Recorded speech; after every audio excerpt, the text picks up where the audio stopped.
हो जाई। तो अब की के फगुआ इतिहास हो जाई।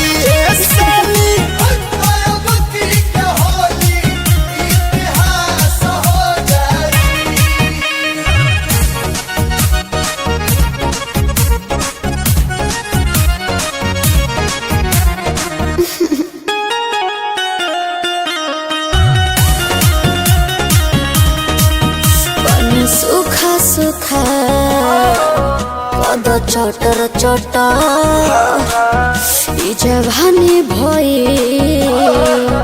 जीजू बटर बटर ए जी खाजी कोरी कमरिया से साड़ी हटा के डालब सटा के पिचुकारी सटा के। अच्छा ओ जीजू चले का उदास हो जाए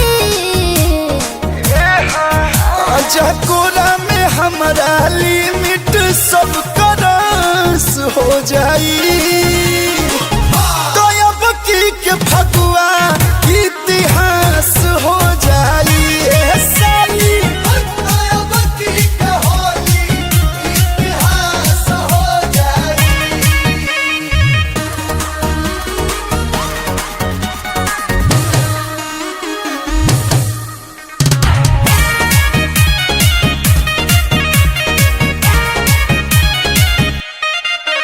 और चोरी चोरी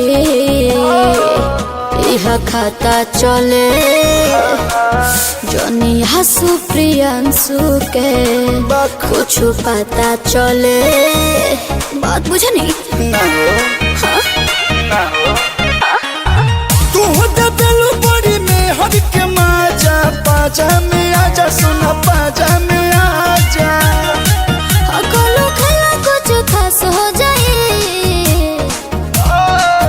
हर परती परल धरती कई चास हो जाई।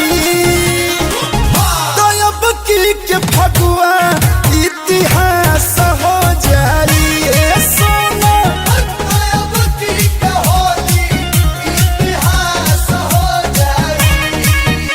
तो विचार करी।